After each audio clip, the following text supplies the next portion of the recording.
मैं रूपाली भंडारी। ताजा अपडेट देखने के लिए देखते रहिए अलबेला रिया बड़ी चैनल को ज्यादा से ज्यादा सब्सक्राइब, लाइक, शेयर, कमेंट करना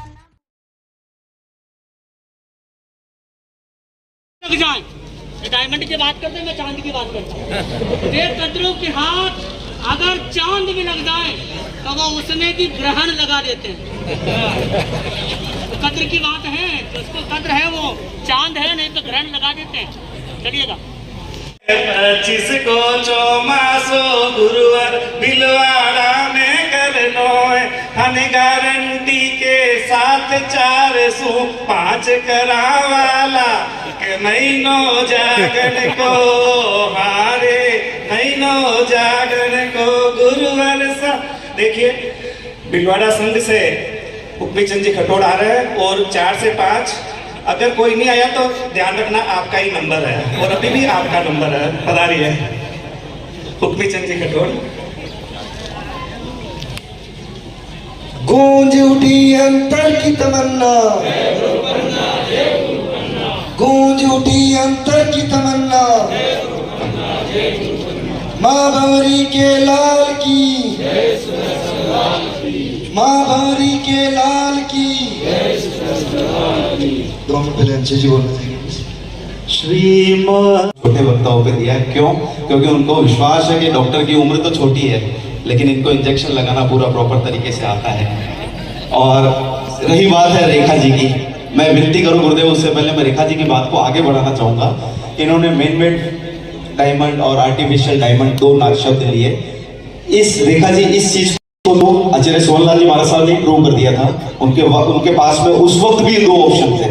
उनको पता था कि तटस्थ कौन खड़ा रहेगा, किस कठिनाई में, किस तकलीफ के अंदर में कौन तटस्थ खड़ा रहेगा और कौन चला जाएगा।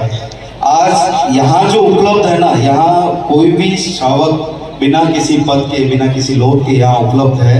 तो मैं ये कहता हूँ मक्खन छाछ वो तो सब पुराने हो गए गुरुवर। अब ये समझिए डायमंड, आर्टिफिशियल डायमंड वाला जमाना आ गया है। तो गुरुवर हमें नेचुरल ही चाहिए और नेचुरल के प्रति हमारी समर्पणा है। और इसी क्रम के अंदर में देखो ऑथेंटिक विनती तो हमारे बड़े भैया ही करेंगे। मेरे को तो केवल मैं ऐसे ही खड़ा हो गया था।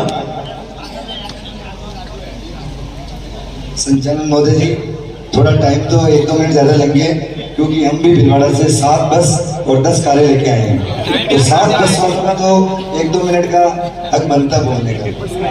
आपने टाइम देवा। श्रवण भगवान महावीर स्वामी को कोटि से वंदन नमन। परम पूज्य पूर्वतक गुरुदेव श्री पन्नालाल जी महाराज के चरणों में वंदन नमन। आशु कवि मर्दर छवि परम पूज्य श्री सुदर्शन लाल जी महाराज के पावन चरणों में वंदन नमन। पाठ पर विराजमान समस्त संतगण व मां शक्ति मंडल को वंदन नमन। भव्य गुरुवर प्रवेश कराएंगे। गुरुवर भिलवाड़ा का प्रवेश छोटा मोटा प्रवेश नहीं होगा। इसकी घोषणा हमारे भिलवाड़ा सने मिलन में भी बहुत, भिलवाड़ा का प्रवेश भी भव्य से भव्य प्रवेश होगा। चतुर्मास में गुरुवर सारे ठाट लगाऊंगा, कृपा करो गुरुवर हम शरण में आए हैं। भिलवाड़ा पधारो गुरुवर यही आस लगाए हैं। है वादा हम सबका वो करके दिखाएंगे, जो याद करे सदिया इतिहास बनाएंगे।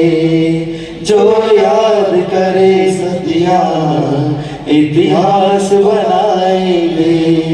कृपा करो गुरुवर हम शरण में आए हैं। भिलवाड़ा पधारो गुरुवर यही आस लगाए हैं। भिलवाड़ा से बनाए हुए गुरुदेव, भिलवाड़ा से गुरुदेव कोई मंदिर में जाता है और हाथ में आके लेते हैं, और उनके साथ अगर आके हाथ में आ जाते हैं तो अपने आप को वो एक भाग्यशाली समझता है।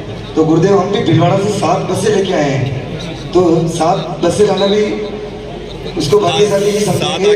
तो आप ये आगामी चतुर्मास भीलवाड़ा की तरफ ध्यान देते हुए और भीलवाड़ा से पधारे हुए सभी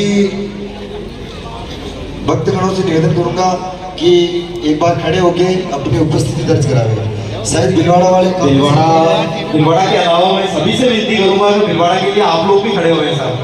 भीलवाड़ा वाले तो भीलवाड़ा के लिए खड़े हो रहे हैं, पर मेरे को लगता है कि बाकी के जो क्षेत्र है ना, वो हमारे को आप भीलवाड़ा से ज्यादा चाहिए। आप लोग भी अगर साथ खड़े हो तो बहुत अच्छा रहेगा सर।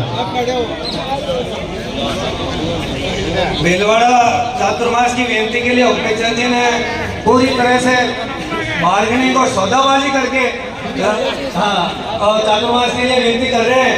यह हमारे कौशाध्यक्ष जी हैं, तो हमें आज पता लगे कौशाध्यक्ष जी खड़े हैं और ऐसे पद के लायक है कि ये सौदेबाजी करके आप जी को भीलवाड़ा ले जाने के लिए आए। गुरुदेव सौदेबाजी नहीं कर रहे हैं, हमारी दुकान में जो सामान है वो हम आपको दिखा रहे हैं। हमारे पास भी यही सामान उपलब्ध है गुरुदेव। आपको करना है गुरुदेव प्राज्ञ सोच वैभज फाउंडेशन का प्रधान कार्यालय भी भीलवाड़ा ही है। जय सिंह जी छाजेड़ साहब भी पाड़े जी चल करके उनसे चर्चाएं, धार्मिक चर्चाएं करते हैं। माननीय पाड़े महावीर भगवान की, परम पूज्य गुरुदेव श्रीमान सुदर्शन लाल जी महाराज साहब की, समस्त संघ की, इस धर्म सभा में विराजमान सभी धर्मानुरागी बंधुओं, बहनों, प्यारे बच्चों, आज बड़ा ही सौभाग्य है इस बांधनवाड़ा की पुण्य धरा पर आचार्य सुदर्शन लाल जी महाराज साहब सत्संग पधारे हैं। होली चतुर्मास का आपका यह कार्यक्रम चल रहा है। होली चतुर्मास अपने आप में कोई अन्य चतुर्मास से कम नहीं है। जैसा भाद्र पक्ष में जब चतुर्मास मनाते हैं, सावन भाद्रमास, उससे भी इसका महत्व कोई कम नहीं है। उसमें भी हम 12 प्रकार के तप करते हैं, तो इसमें भी 12 प्रकार के तप बताए। वो तो सब आचार्य श्री आपको बताएंगे।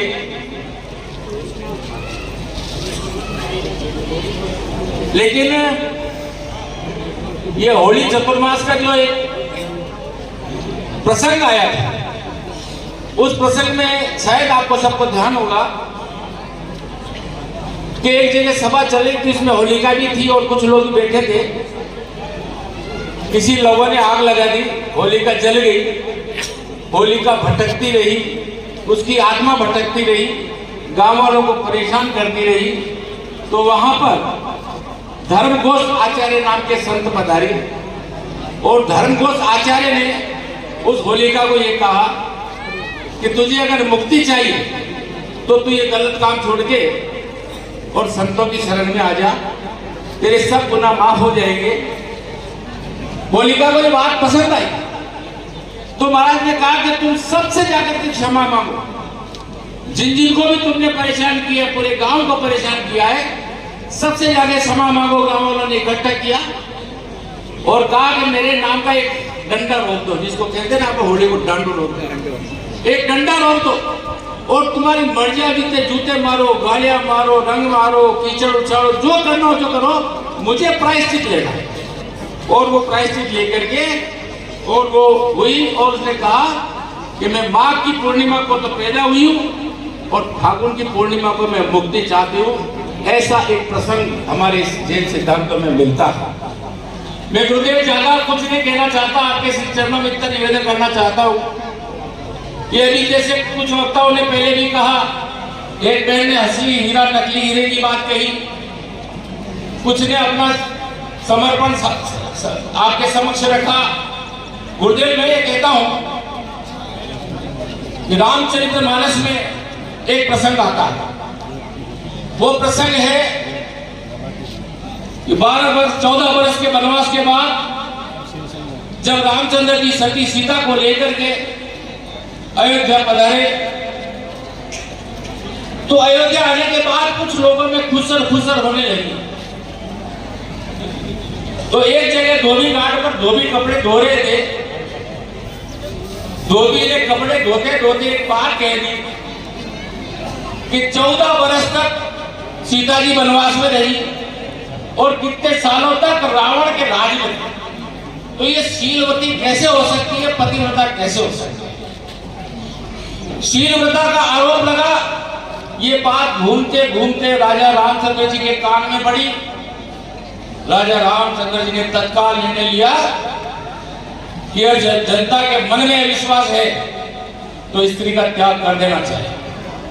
उन्होंने मां सीता को अपने सारथी को बुलाया, रथ में बैठा कर लाल की जय, सुदर्शन लाल की, मां गौरी के लाल की, नानक वंश की शान है, आचार्य सुदर्शन मान, नानक वंश की शान है, नानक वंश की शान है। थोड़ा सा समय की